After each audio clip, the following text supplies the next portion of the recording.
तो चलिए दोस्तों, स्वागत करते हैं आपका हमारी आज की नई यूट्यूब वीडियो में। तो इस वीडियो में हम करेंगे निमिषा मैम के 120 रूल्स ऑफ ग्रामर। तो ये हम सभी इसमें गवर्नमेंट एग्ज़ाम को टारगेट करते हैं, स्पेशली बैंकिंग को, क्योंकि बैंकिंग में ये रूल्स ज़्यादा पूछे जाते हैं। तो चलिए शुरू करते हैं आज के इस फर्स्ट रूल से।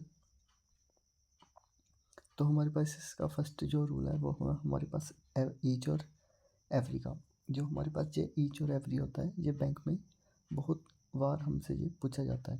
तो इसमें हमने फर्स्ट क्या करना है, इसमें जो हमने वर्ब लगानी है वो ऑलवेज सिंगुलर वर्ब लगानी है। आपको क्या दिया हुआ है कि एग्ज़ाम में कई बार एग्जामिनर आपको प्लूरल वर्ब देता है। तो यहाँ पे हम देखते हैं इसकी कुछ एग्जांपल्स। यहाँ पे दिया हुआ है each student is very talented, तो ये हमारा सेंटेंस है सही।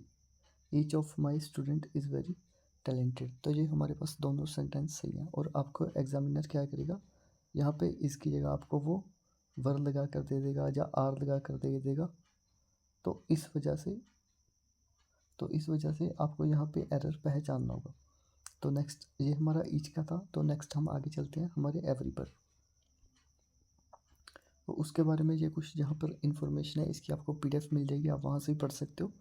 तो बेसिक मैं आपको सब बताता जाऊँगा। तो ये हमारे पास जो ईच है, इसको हम एज अ एडजेक्टिव की तरह भी यूज़ करते हैं और ईच को एज अ प्रोनाउन की तरह भी हम इसको यूज़ करते हैं। और इसके बाद जो वर्ब आती है वो हमेशा सिंगुलर वर्ब आती है हमारे पास। तो इसके बाद नेक्स्ट हम आते हैं एवरी पर। Every also refer to multiple number of people और आइटम। जो हमारा एवरी है वो मल्टीपल नंबर ऑफ पीपल को रिप्रेजेंट करता है, बट ये भी ऑलवेज सिंगुलर ही इसके साथ पर वर्ब जो हमारी लगती है वो ऑलवेज सिंगुलर लगती है। और जो हमारा एवरी और ईच होता है, ये क्या बताता है, मान लो कोई एक ग्रुप है, जैसे ये मान लो कि इसमें 10-12 जनों का ये ग्रुप है। तो ईच और एवरी क्या बताता है, वो बताता है कि इस ग्रुप में से हर एक व्यक्ति। तो इस ग्रुप में से हर एक व्यक्ति मीन्स के वो एक एक को रिप्रेजेंट कर रहा है। तो इसके लिए इसकी वर्ब जो होती है वो हम सिंगुलर वर्ब लगाते हैं या इज़ और वॉज लगा देते हैं, हम जैसा सेंटेंस होता है हमारा उसके हिसाब से। तो इसी तरह से आगे हम इसकी कुछ एग्जांपल्स देखते हैं। जैसे यहाँ पे हम देख लेते हैं जो हमारा ईच है वो, जैसे हमने आपको पीछे बताया, वो प्रोनाउन और एडजेक्टिव दोनों की तरह यूज़ होता है, बट जो हमारा एवरी है वो सिर्फ एडजेक्टिव की तरह यूज़ होता है। इसकी एग्जांपल यहाँ पे जैसे every student is very talented, तो ये हमारा सेंटेंस सही है, क्योंकि यहाँ पर जो हमारा एवरी है वो एडजेक्टिव की तरह यूज़ हुआ है, इसलिए ये सेंटेंस हमारा सही है। तो नेक्स्ट हमारे पास है every of my student is very talented, तो ये सेंटेंस हमारे पास गलत है, क्योंकि यहाँ पर जो हमारा एवरी है वो एज अ प्रनाउन की तरह काम कर रहा है। तो हमने पढ़ा है ऊपर रूल्स में कि एवरी कभी भी प्रनाउन के साथ नहीं आएगा, एवरी के बाद डायरेक्ट नाउन आएगा, एवरी के बाद कोई प्रपोजिशन या कुछ और नहीं आएगा। Every only as a adjective काम कर सकता है, तो इसलिए ये सेंटेंस हमारा गलत है और ये वाला सही है। तो इसके बाद हम आगे हमारे नेक्स्ट चलते हैं, हमारा रूल नंबर 2। तो ये कुछ बेसिक इन्फॉर्मेशन है, ये आप पढ़ सकते हो बुक में से, और अगर आपको PDF चाहिए तो आपको PDF मिल जाएगी। तो नेक्स्ट हमारे पास है हमारा रूल नंबर 2। जो ये आपके 120 रूल है, ये मोस्ट इम्पोर्टेंट रूल है, खासकर बैंक एग्ज़ाम के लिए, और बाकी भी अदर एग्ज़ाम में ये रूल्स मोस्ट इम्पोर्टेंट है। तो इसमें देखिए, इसमें हमारा आगे नेक्स्ट हमारा रूल है, बोथ के साथ कभी भी नोट नहीं लगता। Both and note can not be use together. अगर हमने कहीं बोथ और नोट वाला कोई, हमें मान लो कि हमने कुछ यूज़ करना है जिसमें हमने बताना है कि ये दोनों चीज़ें नहीं होती, मान लो ये राम है, ये हमारे पास है श्याम, तो हम ऐसे नहीं कहेंगे कि both Ram and Shyam not going anywhere. तो हम वहाँ पे रिप्रेजेंट करेंगे neither Ram nor Shyam going anywhere. ठीक है दोस्तों, इस तरह से हम इसको रिप्रेजेंट करेंगे। तो आगे इसको डिटेल में देखते हैं।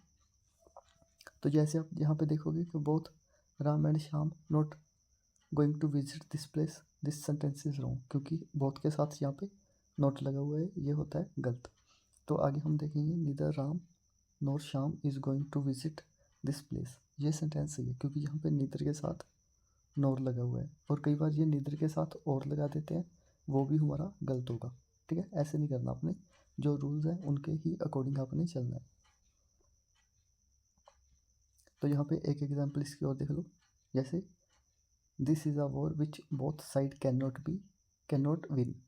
तो ये रॉन्ग है, क्योंकि बोथ के साथ कैन नॉट नेगेटिव लगाया हुआ है यहाँ पे इन्होंने, तो ये नहीं होगा। तो इसमें हम क्या लगाएंगे, this is a war which neither side can win.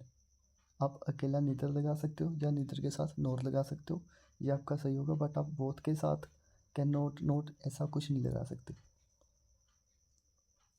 तो यहाँ पे कुछ इन्फॉर्मेशन है, ये आप देख सकते हो। Neither allow us to make a negative statement about two people or things at the same time. Neither goes before singular countable noun. We use it to say not either in relation with two things. इसका मतलब है कि हम neither को use करते हैं दो people या दो things में नेगेटिव स्टेटमेंट को बताने के लिए।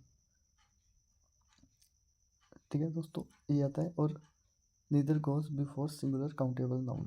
neither है जो वो सिंगुलर काउंटेबल नाउन से पहले आता है, जैसे आप यहाँ पे देख सकते हो, साइड सिंगुलर, उसके पहले यहाँ पे नीदर। ओके, तो हमारे पास नेक्स्ट रूल आता है हमारा रूल नंबर 3। रूल ये सभी इंपॉर्टेंट है, आपको रोज़ 10-15 मिनट्स की वीडियो मिलेगी, उसमें हम 3-4 जितने भी रूल पॉसिबल होंगे वो आपको कराएंगे, और आपने उसी से अपना डेली रिमाइंड करते जाना है। तो यहाँ पे हमारे पास है हु, हुम, विच, दैट। तो मैं आपको बता देना चाहता हूँ कि जो हमारे पास हु और हुम है, इन दोनों को हम यूज़ करते हैं पीपल्स के लिए, और जहाँ हम इनको यूज़ करते हैं डोमेस्टिक एनिमल्स के लिए। तो इसकी हम आगे फर्दर एग्जांपल्स देख लेते हैं। जैसे यहाँ पे लिखा हुआ है द विटनेसेस हुम I interview give conflicting interview. यहाँ पे हमने यूज़ किया हुम को पीपल्स के लिए। ठीक है, तो यहाँ पे हम नेक्स्ट देखेंगे the people who just boarded the plane are in a rock band. तो यहाँ पे हमने अगेन यूज़ किया पीपल्स के लिए। तो नेक्स्ट हम देखेंगे यहाँ पे हमारे पास है the vacuum scared our dog Rocky who was sleeping on the rug. तो यहाँ पे हमने यूज़ किया पेट के लिए। पेट कौन है, डॉग, और डॉग का नेम है रॉकी। तो इस वजह से हम डोमेस्टिक एनिमल्स के लिए और पीपल्स के लिए विच को यूज़ कर सकते हैं, विच और होम को, सॉरी हु और होम को, नॉट विच। जो हमारा विच है वो विच को हम यूज़ करते हैं एनिमल के लिए या जनरल जो थिंग्स होते हैं उनके लिए। नॉन डोमेस्टिक एनिमल जो बाहर आप देखते हो कि स्ट्रीट पे होते हैं, वो वाले नॉन डोमेस्टिक एनिमल जिनको हम नहीं पालते, और नॉन लिविंग थिंग जैसे चेयर होगी, बेड होगी, जिनमें जान नहीं होती, वो नॉन लिविंग थिंग्स के लिए हम यूज़ करते हैं। तो इसकी कुछ हम एग्जांपल देखेंगे। Vinita visit the park with the dog which like to chase squirrels. तो यहाँ पे हमने विच को यूज़ किया नॉन डोमेस्टिक एनिमल्स के लिए। तो यहाँ पे हम नेक्स्ट सेंटेंस देखेंगे the bomb which killed 15 people was roast of a series of terrorist outreach. तो यहाँ पे हमने बॉम्ब है जो वो है नॉन लिविंग थिंग, तो हमने उसके लिए यहाँ पे विच को यूज़ किया। तो नेक्स्ट हमारे पास आ जाता है दैट। दैट के पास हमारे पास कोई रिस्ट्रिक्शंस नहीं है। दैट को हम पीपल्स के लिए भी लगा सकते हैं, किसी थिंग्स के लिए भी लगा सकते हैं, नॉन लिविंग थिंग्स के लिए भी लगा सकते हैं। तो यहाँ पे हम इसकी कुछ एग्जांपल्स देखेंगे। जहाँ पे the car that Jaspreet bought runs on electricity and gas. तो यहाँ पे हमने यूज़ किया दैट को कार के लिए, that means non living things के लिए। तो यहाँ पे हम देखेंगे the musician that won the award is Indian. जो म्यूजिशियन है उसने the musician that won the award is Indian. Okay, जो म्यूजिशियन है जिसने अवार्ड जीता है वो है इंडियन। तो अब ये दैट किसके लिए यूज़ हुआ है, म्यूजिशियंस के लिए। म्यूजिशियन कौन है, एक पर्सन है, तो यहाँ पे हमने दैट को पर्सन के लिए भी यूज़ कर दिया। और नेक्स्ट हमारे पास है the dog that is chasing the squirrels belongs to Brijesh. तो यहाँ पे हमने दैट को यूज़ किया डॉग के लिए, और हमने इसको एज अ एनिमल के लिए भी दैट को हमने यहाँ पे यूज़ कर लिया। तो यहाँ पे हमारे पास कुछ एक्स्ट्रा इन्फॉर्मेशन है जो हमारे पास है all, any, the, only, the same, none, much, no, the little, the few, इन सब के बाद हम ये सब फॉलो करते हैं दैट को, और they can not be followed by home और विच, इनके बाद कभी भी होम और विच नहीं आएगा, इनके बाद हम यूज़ करेंगे दैट को। ठीक है, तो नेक्स्ट चलते हैं हमारा रूल नंबर 4। तो देखिए दोस्तों, जो हमारा रूल नंबर 4 है, ये है हमारा कंडीशनल सेंटेंसेस का। इसमें हम कंडीशनल सेंटेंस पढ़ेंगे। अगर ये वाली कंडीशन हुई तो हमने ये वाली लगानी है, अगर ये कंडीशन हुई तो हमने ये वाली कंडीशन लगानी है। ठीक है, तो चलिए इसका हम रीड करते हैं। Rule number 1, condition possible to fulfil. Second है हमारे पास condition in theory possible to fulfil. Third है हमारे पास condition not possible to fulfil. तो आगे हम आपको इनकी डिटेल में बताते हैं। देखिए,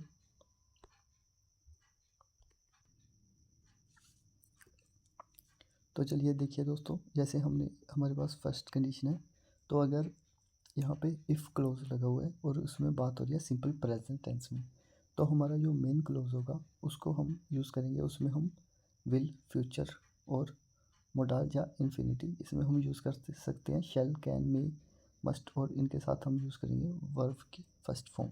ये हमारा फर्स्ट कंडीशन है। अगर सिंपल प्रेजेंट होगा तो आपने ये वाली कंडीशन वहाँ पे एप्लीकेबल करनी है। इनको हम आगे एग्जांपल की हेल्प से भी समझेंगे। और सेकंड कंडीशन है, अगर हमारा इफ़ क्लोज वाला सेंटेंस है, अगर वो सेंटेंस हमारा सिंपल पास्ट में है, तो हम इसका जो मेन क्लोज होगा उसको हम वुड प्लस वर्ब की फर्स्ट फॉर्म और कुड, माइट, शुड और वर्ब की फर्स्ट फॉर्म हम इसके साथ यूज़ कर सकते हैं। और इसके साथ हमारा है थर्ड कंडीशन सेंटेंस। अगर हमारी कंडीशन लिखी हुई है इफ़ क्लोज वाली, अगर हमारी कंडीशन लिखी हुई है पास्ट परफेक्ट में, तो इसके बाद हम अपनी मेन क्लोज को यूज़ करेंगे would, have, past participle third form, और could, might, should have, could, might, should के साथ हैव और पास्ट पार्टिकल की थर्ड फॉर्म हम इसके साथ यूज़ करेंगे। तो चलिए आपको इसकी कुछ एग्जाम्पल दिखाते हैं जिससे आपको अच्छे से क्लियर हो जाए। फर्स्ट ऑफ ऑल आप यहाँ पे देखिए example, if I study I will pass the exam. यहाँ पे सिंपल पास्ट है, अगर मैं पढ़ाई करूँगा तो फ्यूचर में मैं पास हो जाऊँगा। If I studied I would pass the exam, तो ये है पास्ट में। अगर मैं स्टडी करता तो मैं पास हो जाता। ठीक है, ये पास्ट की बात है, तो इसको भी हमने उसी वे में, पास्ट वाले वे में बोल दिया कि अगर मैं स्टडी करता तो मैं पास हो जाता। तो नेक्स्ट है इफ़ आई हैड स्टडी, अगर मैं स्टडी करूँगा I would have passed the exam. इसका मीन्स है कि अगर मैंने स्टडी की होती तो मैंने अपना एग्ज़ाम पास कर लिया होता। तो ये हमारे पास हमारी 3 कंडीशनल सेंटेंसेस हैं, तो इनको हम इस तरह से यूज़ करते हैं। तो आज के लिए हमारे यहाँ पे हमने 4 रूल इसके कंप्लीट कर लिए हैं। तो नेक्स्ट रूल के लिए हम आपको डेली वीडियोस मिलेगी। डेली 4 या 5 रूल्स आपके पास आएंगे और आपने इनको देखना है, लाइक करना है, शेयर करना है, सब्सक्राइब करना है और अपने दोस्तों को भी इस वीडियो के साथ इस चैनल पे जोड़ना है। और जाते जाते अगर आपको वीडियो अच्छी लगी हो तो चैनल को लाइक, सब्सक्राइब और शेयर